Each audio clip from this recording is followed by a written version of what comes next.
La empresa Larry Smith solicitará la paralización cautelar de la reforma que el Ayuntamiento de Mérida quiere emprender en el mercado de Calatrava hasta que no se resuelva el contencioso que ha interpuesto por la resolución unilateral de su contrato de concesión.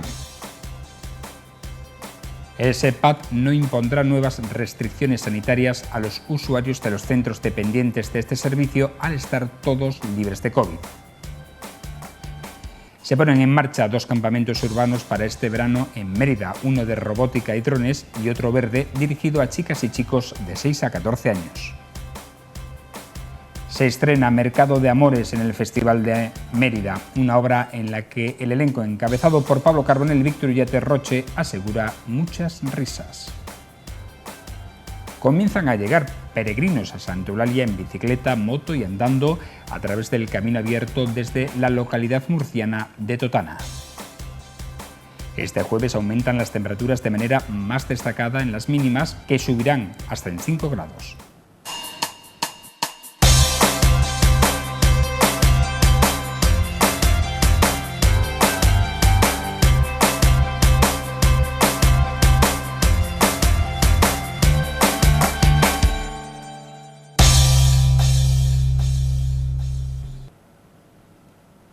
Bienvenidos a esta antepenúltima picota ya de la temporada, correspondiente a este miércoles 14 de julio. Vamos a desgranar la actualidad, primero para después pasarla por el tamiz de la opinión con nuestros picoteros. Comenzamos hablando del mercado de Calatrava porque la empresa Larry Smith ha manifestado su voluntad de acudir a un contencioso administrativo para defender y reclamar su inversión en el mercado de Calatrava. Tanto la concesión de este mercado como la inversión realizada aparecen como activos en el concurso de acreedores que tramita esta empresa debido a la situación generada en los centros de ocio que gestiona a raíz de la pandemia, por lo que activará este recurso para ponerlo en conocimiento del juez que lleva este procedimiento. Por ello, desde la dirección de la mercantil señalan que solicitarán la paralización cautelar de cualquier actuación que quiera emprender el Ayuntamiento de Mérida sobre este inmueble, como es el anunciado recientemente, para convertirlo en una sede de eventos culturales, gastronómicos y deportivos. Larry Smith explica que el consistorio inició el procedimiento de resolución del contrato concesional el pasado mes de enero, un expediente que a su juicio caducó y que el propio ayuntamiento se vio en la necesidad de declarar su caducidad mediante decreto de alcaldía publicado el pasado 2 de julio. También lamentan que, pese a haber presentado alegaciones, se haya manifestado públicamente la decisión de resolver el procedimiento de forma exprés. Por último, señalan que, debido a la situación de la pandemia y la evidente fuerza mayor que se ha producido, se obliga a una adaptación del contrato y a sacar a una nueva subasta el mismo proyecto, como marca la ley. En su lugar, dice la empresa, el equipo de gobierno ha planteado un proyecto distinto que reduce la inversión a 1/3 de la prevista en el contrato original y que, a diferencia de la concesión, debe asumir el ayuntamiento, privando a la ciudad de percibir un canon durante 40 años, como se establecía en el contrato. Larry Smith abunda en el comunicado en que ha invertido una importante cantidad de dinero en concepto de proyectos, comercialización, marketing y gestión, un importe que figura en las cuentas de la sociedad y que consta como deuda dentro del concurso de acreedores. Por su parte, el alcalde de Mérida, Antonio Rodríguez Osuna, señala que la empresa concesionaria ha agotado ya todas las vías de negociación legales tras el incumplimiento de las condiciones del contrato y les insta a devolver el dinero a los empresarios que realizaron reserva de espacio en el mercado. Con Larry Smith se han agotado todas las vías de negociación legales tras el incumplimiento por parte de la empresa de las condiciones del contrato. Que devuelvan el dinero a esos empresarios de la ciudad de Mérida y que además terminen de afrontar todos los gastos con todos los contratistas que nos consta están trabajando ahí y que aún no han cobrado a día de hoy. Y lo que pedimos es que acaben y resuelvan todos sus problemas y luego ya judicialmente se resolverá lo que se tenga que resolver. Hay que recordar además que estas obras de este mercado se paralizaron el 7 de octubre del año 2019, sin que además en ese momento hubiera ningún tipo de dificultad económica, social o sanitaria. El director gerente del SEPAD, José Vicente Granado, ha visitado este miércoles las obras de reforma del Centro de Mayores El Calvario de Mérida, en el que su departamento ha invertido un total de 130.000 euros. Han sido casi 130.000 euros que se han invertido en mejorar sobre todo pistas de petanca, que son servicios que se prestan aquí, en pintar y también los dinteles de las ventanas que estaban en un mal estado para poderlo hacer. Y vamos al compromiso por medio de los fondos europeos de ir adaptando nuestros centros mayores, que son centros que llevaban ya muchos años construidos. Estos vienen del antiguo inserso que eran del Ministerio, que los asumió la Junta de Extremadura cuando se crea el SEPAD y pues después de muchos años ya construidos necesitan muchas reformas que poco a poco vamos a ir acometiendo. Hecho y hemos intentado pues tener mejores condiciones para que ellos, las personas que usan diariamente este centro, que tiene más de 5.000, creo recordar, sí, más de 5.000 socios, donde semanalmente suelen pasar de 600 a 700 personas por este centro, pues que tengan las mejores condiciones posibles. Con esta actuación se han resuelto los problemas de accesibilidad que tenía el edificio, mejorándose los accesos al mismo y las instalaciones exteriores, incluidas las deportivas. Había muchos problemas de accesibilidad para las personas con movilidad reducida. Esto conllevaba riesgos de caídas importantes y entonces afortunadamente se ha podido resolver. Se ha utilizado el patio como una zona de jardín para que se pueda aprovechar el exterior del centro, para que los socios también puedan hacer actividades al aire libre. Las pistas de petanca también han mejorado mucho y el acceso al centro. La presidenta del Hogar ha manifestado su alegría por esta actuación, aunque echa de menos una reforma en las dependencias interiores. La obra la valoro bien porque ha quedado todo muy bien. Quizás un poco los aparcamientos, como nos han quitado con las aceras que nos han hecho, y los aparcamientos pues se necesitaban más, pero bueno, no nos vamos a quejar tanto. Sí que el salón tiene unos agujeros y que vamos, que había que haberlo arreglado también, pero bueno, espero que para la próxima se haga la reforma por dentro, que le hace mucha falta. Por otra parte, el director gerente del SEPAD ha negado que se vuelvan a imponer restricciones de acceso a los usuarios en los centros dependientes de este servicio mientras estén libres de COVID. Bendita vacuna ha dado una protección a nuestras personas de edad en los centros residenciales que estamos consiguiendo de que al día de hoy ha habido algún susto de que han salido positivos trabajadores o trabajadoras de nuestros centros residenciales, que cuando se han hecho las pruebas de los contactos, entre ellos a los usuarios, claro está, han dado negativa. Sustos que tuvimos en Casilla de Coria, algunos en el sociosanitario de aquí de Mérida, en la zona de Villanueva Don Benito, pero al final eran infecciones resueltas, eran personas que ya habían pasado el COVID y que por tanto no. Al día de hoy tenemos todos los centros residenciales limpios de COVID y esperemos seguir así, porque la verdad es que los datos ahora no están siendo nada positivo. Mientras sigamos teniendo libres de COVID nuestra residencia, todas las personas vacunadas y los trabajadores y las trabajadoras vacunados, no podemos restringir más. Tenemos que seguir dando vida toda la posible a nuestra gente mayor. Entonces no vamos a dar pasos atrás hoy por hoy. El alcalde de Mérida visitó este martes 2 de los 4 campamentos urbanos que ha organizado el ayuntamiento para este verano dentro del programa Joven Ocio. Se han ofertado 480 plazas para 2 campamentos, uno denominado Mérida en Verde y otro de robótica y drones. 480 niños y niñas de Mérida van a poder participar gratuitamente en estas actividades que ha preparado la Delegación de Deportes y de Juventud. Yo creo que es una iniciativa muy interesante porque acerca también la tecnología y los avances de la ciencia y la robótica a los menores de edad, ¿no? Junto a esto vamos a visitar ahora también otro de medio ambiente en colaboración con ADN. Todos los talleres van orientados también y todos los campamentos al cuidado del medio ambiente, a preservar la naturaleza, los hábitos de consumo saludable y todo en su conjunto en esos 4 campamentos de verano son temáticas que se tratan transversalmente. Para el campamento de robótica y drones se han ofertado 120 plazas distribuidas en 4 turnos de 10 días cada uno. El primero comenzó este lunes y se han inscrito un total de 257 participantes de entre 6 y 12 años que han pagado una cuota de inscripción de 7 euros. Nuestro objetivo es que en estos 15 días los niños aprendan un poquito el lenguaje de programación, cómo manejar drones, cómo manejar robots, hacer un Lego, cómo programar en el ordenador. Tiene bastante acogida, tenemos 30 niños cada 15 días, 4 quincenas. Desde el primer momento está todo completo. Con otros niños ya hacen proyectos en común, se lo pasan muy bien. Repiten, muchos de ellos repiten. Hablamos del festival. En la noche de este miércoles se estrena dentro de un ratito la comedia Mercado de Amores, en el que debuta el actor Pablo Carbonell, que estará acompañado por Víctor Ullate Roche y un elenco que nos hará reír durante toda la obra.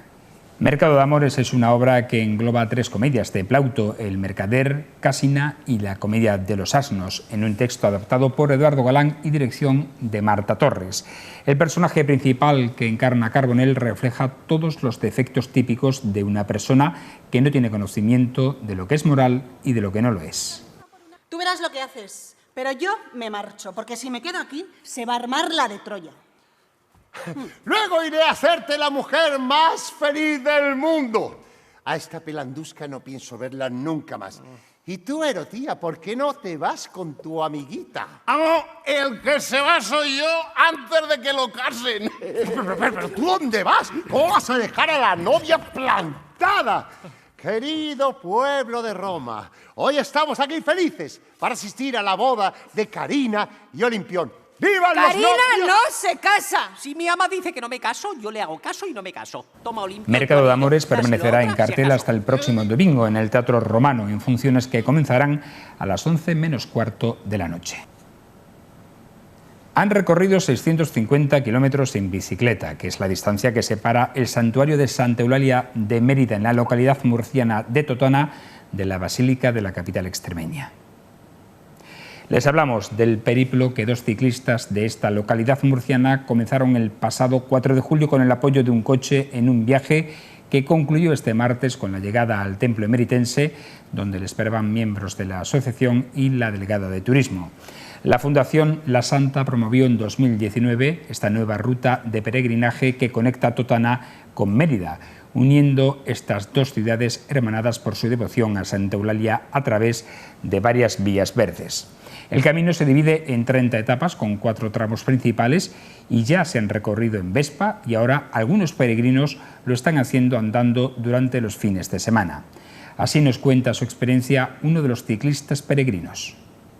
La asociación que conlleva la Fundación La Santa hicieron varias salidas bien, pues entre ellas yo hice 2 o 3 salidas con ellos y ya pues conocí un poco el ambiente. Un miembro de mi familia estaba un poco relacionado con el tema y a raíz de eso pues fue conocer. El peor enemigo que hemos tenido no ha sido ni las cuestas, no ha sido solamente el calor, que nos ha hecho bastante daño. Lo que yo durante tanto tiempo he estado deseando decir, llegar aquí y no pedir dinero ni pedir nada, solamente pedir un poco de salud. Por ejemplo, cuando íbamos un poco perdidos aquí, mi compañero y yo, perdidos por ahí con la bicicleta, y preguntemos a una pareja de jóvenes, y uno nos decía el norte y el otro nos decía el sur. Y entonces digo, eso fue una anécdota curiosa, porque uno nos indicaba por un lado y el otro nos indicaba para otro. En la actualidad meteorológica este jueves vuelven a aumentar las temperaturas de manera notable en las mínimas, que subirán hasta en 5 grados en algunas localidades de nuestras comarcas. Tendremos cielo poco nuboso o despejado con intervalos de nubes altas. Temperaturas en ascenso registrándose mínimas de 20 grados en Mérida y 19 grados en Almendralejo y máximas de 37 grados en ambas ciudades. Los vientos soplarán del nordeste flojos.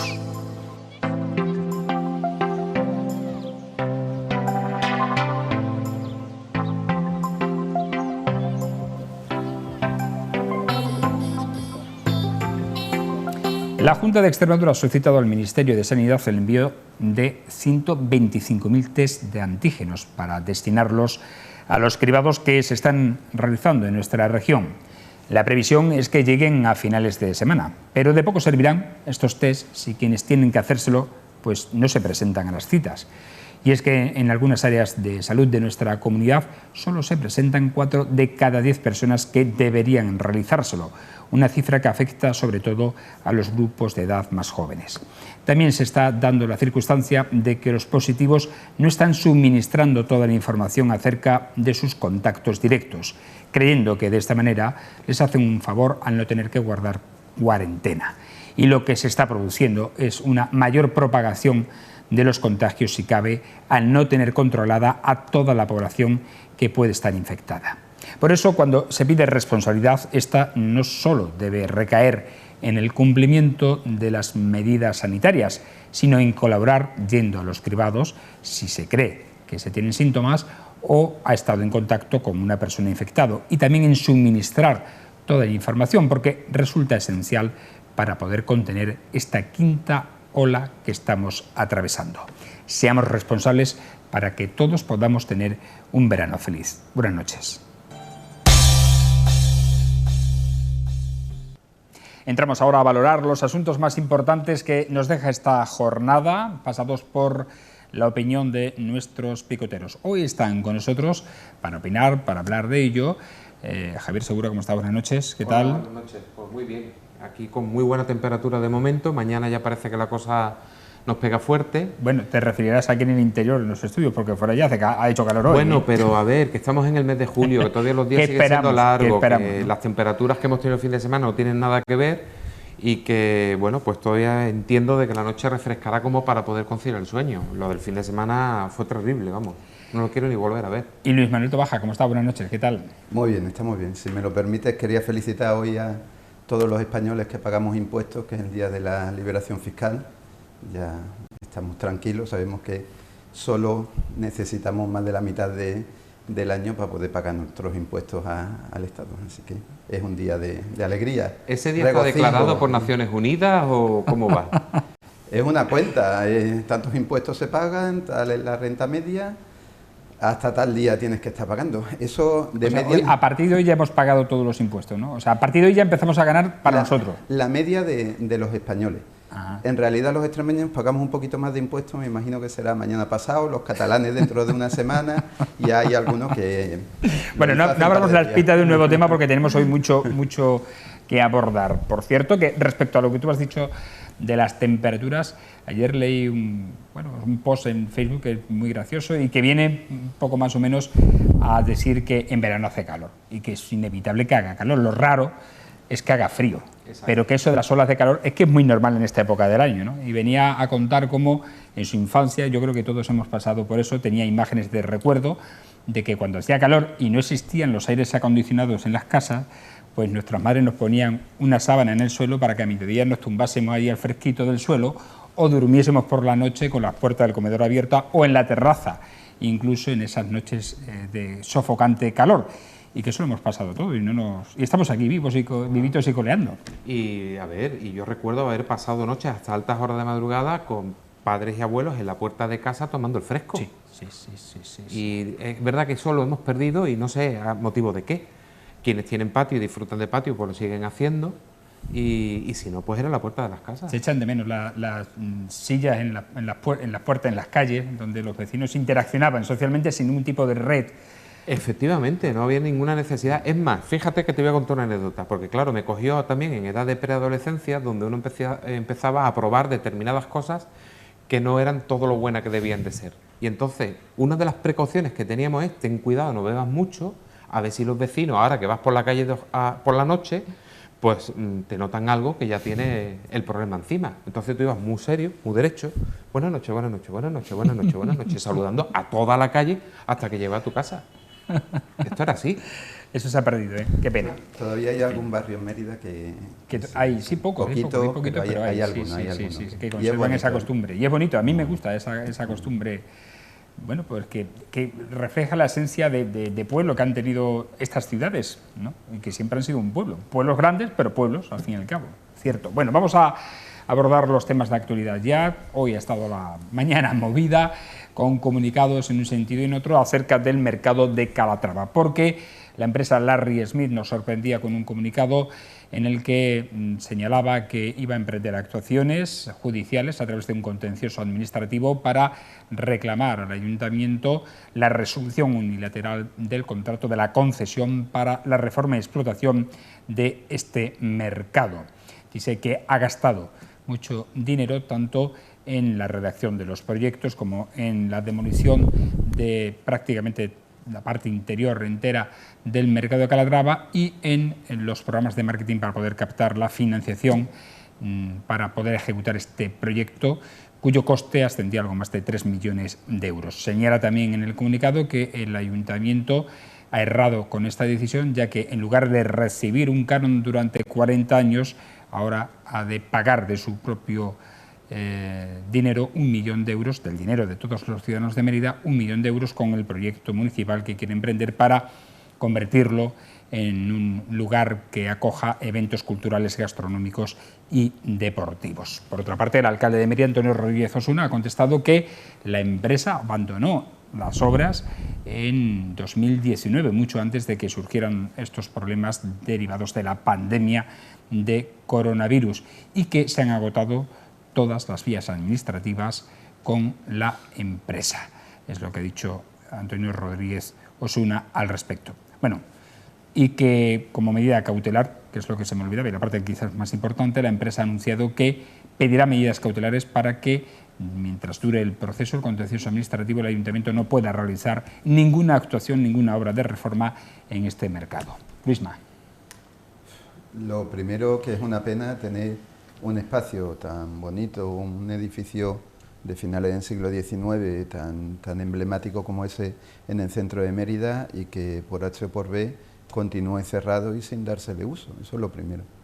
Lo segundo, que realmente yo creo que es que todo es un despropósito desde el comienzo hasta el final, y es uno de, decía antes Javier, uno de los culebrones que ojalá fuese de verano, pero que yo creo que se va a extender por mucho tiempo. Y es que las cosas no se han hecho bien desde el principio. Primero, porque hipotecar un ayuntamiento para 40 años ya es mucho hipotecar. Segundo, porque el precio al que estaban saliendo los locales en el interior hacían prácticamente imposible para las propias empresas de Mérida que pudiesen acceder a ellos. Y de hecho fue el principal inconveniente para que el proyecto se haya llevado a cabo, que al final había, no sé si eran 4 o 5 los que habían optado por algunos de los locales, lo cual hacía que todo fuese inviable económicamente hablando. Y luego, pues ahora te quito la concesión, ahora te la devuelvo, ahora me declaro insolvente y ahora te planteo una demanda para que no puedas hacer nada, pues ya es el colofón, la guinda de este despropósito monumental. Pero es una pena que al final, es verdad que tenemos un lugar muerto, congelado, en medio de la calle Santa Eulalia. Y en deterioro, porque todo lo que no se ocupa, todo lo que no se habita y todo lo que no se mantiene, pues se va deteriorando. Y este pues es un bien de interés cultural, creo que así como está catalogado, en un lugar pues neurálgico de nuestra ciudad, en el mismo centro, donde tiene que haber pues actividad comercial, tiene que haber empleo, tiene que haber, en definitiva, pues que se desarrolle económicamente la ciudad, porque Mérida es así, está muy centrada en torno a la calle Santa Eulalia y a este entorno del mercado de Calatrava. Es una muy mala noticia, la verdad es que es muy mala noticia. Es mala noticia porque estoy en parte de acuerdo contigo, lo que mal empieza mal acaba, y al final ha acabado rematadamente mal y sin saber cuándo termina, que es lo peor, que no sabemos cuándo va a terminar, porque adoptar medidas cautelares, entrar en procesos judiciales, en resolución por la vía contencioso administrativo, no es un proceso rápido, no es un proceso transparente, por decirlo de algún modo, porque los intereses pues, pueden ser muy distintos, y conciliar o llegar a algún tipo de acuerdo pues prácticamente va a ser complicado. Quien pierde es Mérida, quien pierde es la ciudadanía, quien pierde es la actividad económica de la ciudad, quien pierde es la actividad comercial de la ciudad. Perdemos un atractivo desde el punto de vista turístico, de reclamo, y desgraciadamente no vamos a poder, no podemos esperar ahora mismo nada nuevo. Yo estoy contigo, este va a ser el culebrón del verano, porque aquí vamos a salir cada uno pues criticando desde el punto de vista que quiera, de manera más o menos interesada. Mi opinión es absolutamente objetiva, no tengo ningún interés ni de una parte ni de la otra, no tengo ningún interés político. Mi preocupación únicamente es que para mí la calle Santa Eulalia era un lugar agradable donde pasear, donde estar, donde poder consumir en tema de hostelería, que se dilatase el horario, por tanto, de la actividad en el centro de Mérida, más allá de las 8 de la tarde, que es cuando cierran los comercios, teniendo establecimientos, teniendo locales de ocio, de recreación, de hostelería, de gastronomía, donde poder seguir disfrutando de esa vida vespertina o diurna de la propia ciudad, y lo acabo de perder, y lo pierdo además no sé por cuánto tiempo. Esto es lo lamentable, porque no se sustituye, no hay una actividad sustitutiva, y eso es lo que yo considero que es la peor noticia. Por supuesto, la empresa tiene todo el derecho del mundo de poder reclamar, de poder pedir indemnización económica, de pedir medidas cautelares. Por supuesto, también la Administración, en este caso el Ayuntamiento, a través de su servicio jurídico, tendrá la posibilidad de poder hacer las reclamaciones pertinentes o alegaciones pertinentes para que esto no prospere, pero es un proceso que va a ser lento. Bueno, la empresa alegaba que debido a la pandemia han cambiado las circunstancias de consumo, de hábitos de consumo en los consumidores en los centros de ocio de este tipo, mientras que el alcalde ha dicho que los problemas vienen de antes, vienen del año ya 2019, cuando la empresa abandonó esta obra. Cierto es que la medida cautelar que quiere pedir la empresa tiene que aprobar el juez ahora. Está pendiente de si el juez lo declara procedente o no, pero en cualquier caso, sí es cierto que se va a dilatar una obra que podía ya estar resuelta o que debería haber estado ya resuelta y que, sin embargo, no vamos a poder disfrutar de ese espacio por el momento.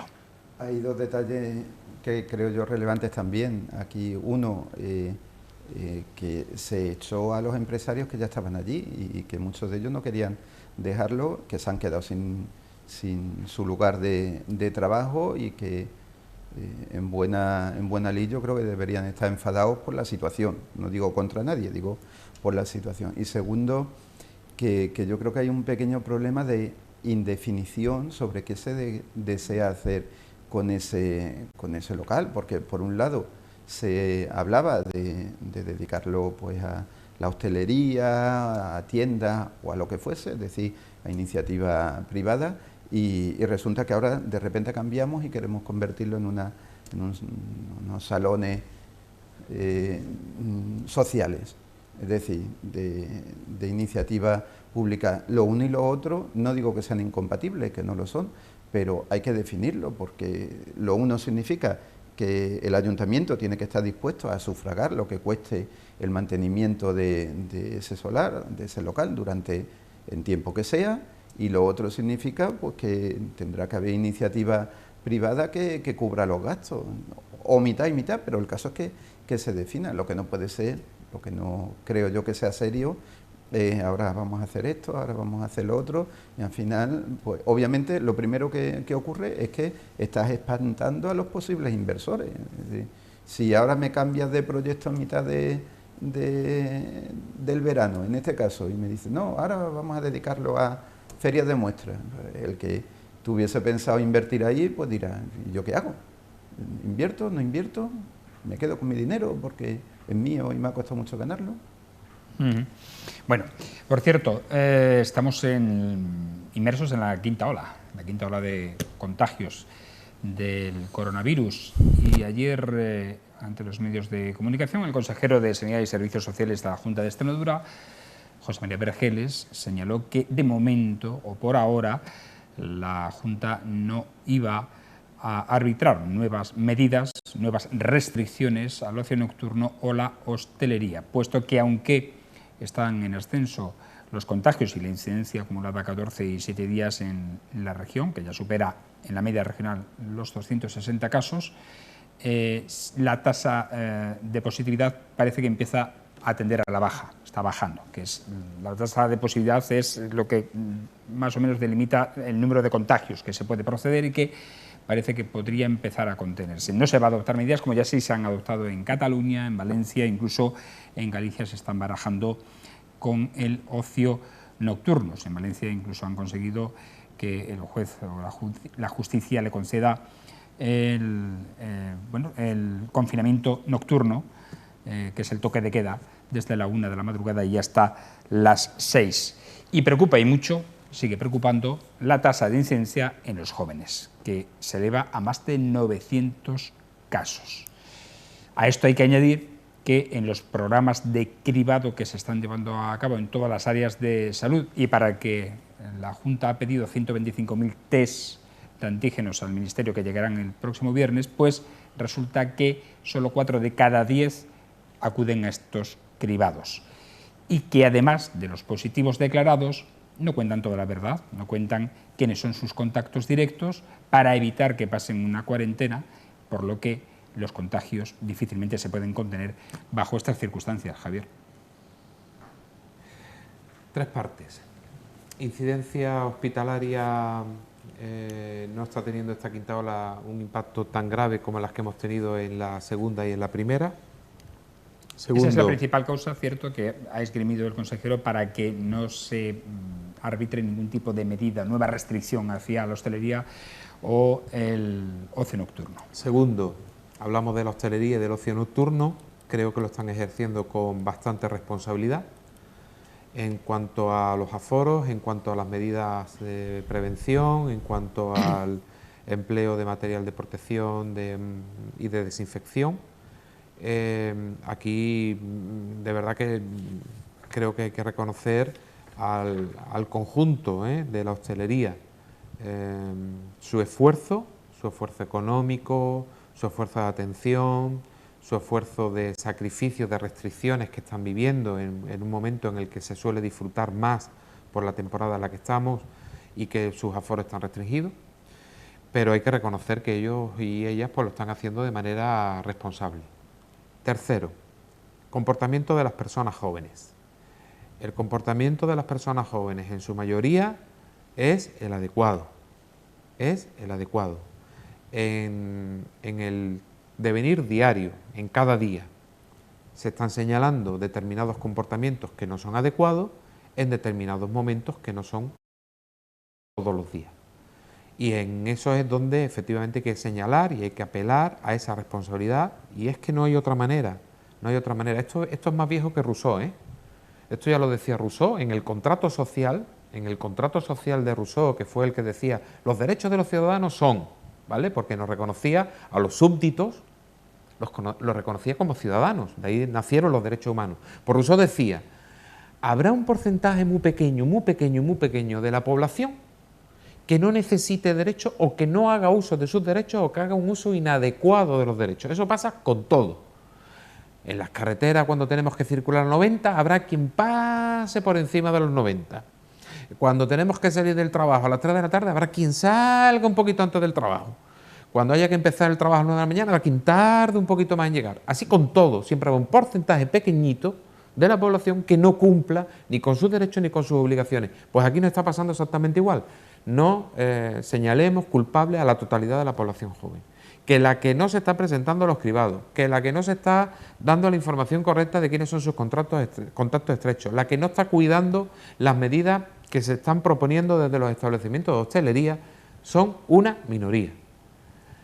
En base a lo cual, pues afortunadamente parece que se está controlando y que por tanto no es necesario tomar medidas extraordinarias de cierre, al menos aquí en Extremadura. Y volvemos a decir, bendita Extremadura, con nuestras características para mal, que en este caso pues son un para bien. Nos ha pasado a lo largo de toda la pandemia, que para bien Extremadura está siendo una comunidad contenida donde las medidas están dando resultados. Y me vuelvo a acordar de una frase que decía Vergele, no podemos ir detrás del virus, tenemos que ir por delante del virus, tenemos que ir a buscarlo. Así que si esta sigue siendo la filosofía que propone a la hora de tomar medidas, pues bienvenida sea porque nos están funcionando.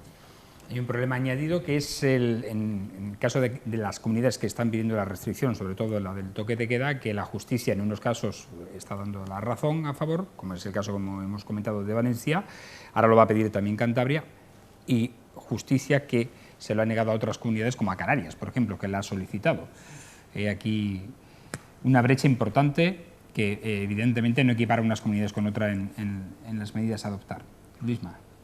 Yo creo que se ha dado la tormenta perfecta, que nos ha llevado de casi los 60 de incidencia acumulada a los casi 300 que tenemos ahora en aproximadamente 2 semanas, lo cual es una bestialidad. Y focalizado yo creo que en gran medida en los jóvenes, entendiendo los jóvenes como ese amplio rango entre los 15 y los 35 años, que no pensemos en jóvenes solo adolescentes o solo universitarios. ¿Qué ha ocurrido? Pues, por un lado, el comienzo de las vacaciones, fundamentalmente escolares. Por otro lado, el sentido de que, bueno, en parte de responsabilidad, en parte de irresponsabilidad de los jóvenes, de que pueden despreocuparse en gran medida porque sus padres y abuelos ya están vacunados, Con lo cual, pues bueno, da esa sensación de que, bueno, si me pasa a mí, pues, que me pase, pero por lo menos a mis mayores pues no les va a ocurrir nada, ¿no? Tercero, es verdad, la necesidad que todos sentimos de ser un poquito más libres y que obviamente para los más jóvenes de la población pues es más imperiosa que para el resto. Y por cuarto y último lugar, que yo creo que ha sido lo que más ha afectado, es la llegada de la variante india, que tiene una tasa de contagio superior a las anteriores. Entonces, con todo eso, pues se ha creado una bomba vírica, en este caso, que nos ha puesto en la situación en la que estamos. Cosas importantes desde mi punto de vista: por un lado, que al final pagamos todos, porque quien se resiente en este caso es, por ejemplo, el sector turístico, de nuevo el sector hostelero, de nuevo en sector espectáculos, de nuevo que va a pagar los patos y que al final pues va a suponer pobreza para todos. Y segundo, y ahí pues, contradiciendo un poquito lo que decía Vergeles, es que yo creo que todo era previsible. Todos los 4 motivos que he dicho, es que todas eran previsibles.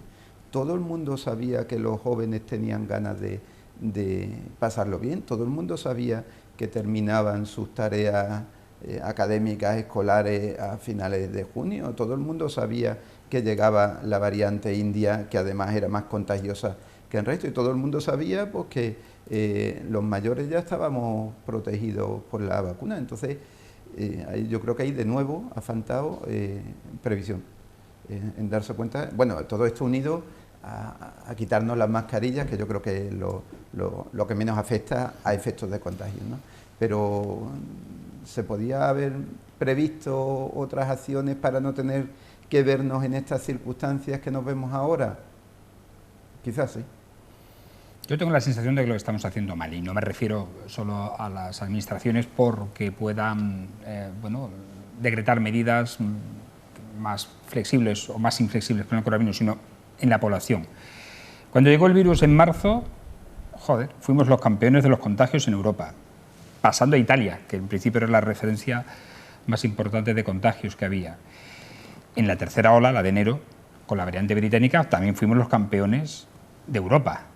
Y vamos camino de ello con la variante india. ¿Qué está pasando?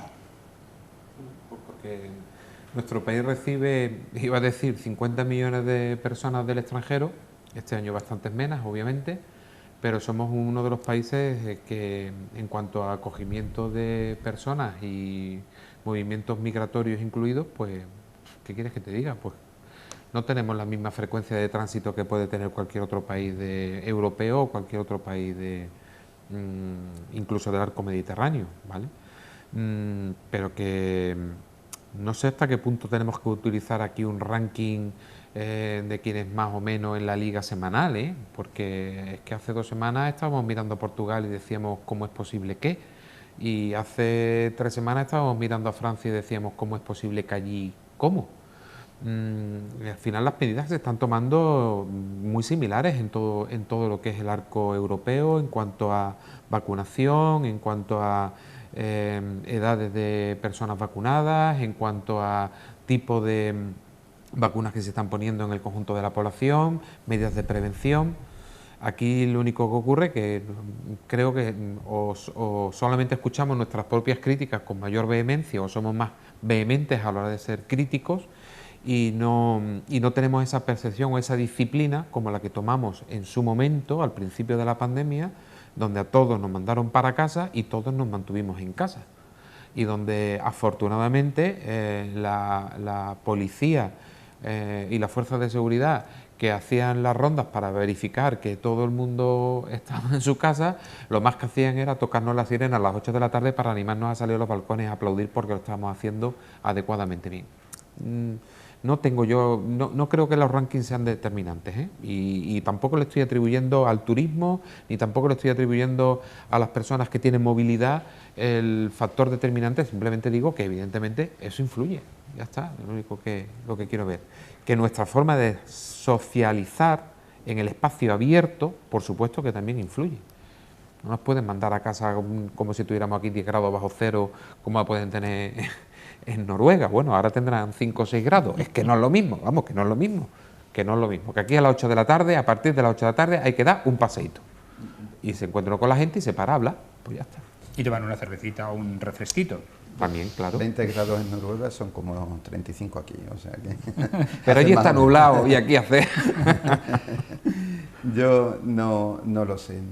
Sí me da la impresión de que, lo que decía antes, que vamos un poco por detrás de los acontecimientos y que eso hace que al final tengamos que reaccionar reactivamente y cuando ya la situación es la peor de las posibles, que posiblemente siendo un poquito más ágiles, por ejemplo, en el control de eso, en los llamamientos que se hacen en los cribados y sobre todo en darnos herramientas a la sociedad para que nos podamos autogestionar.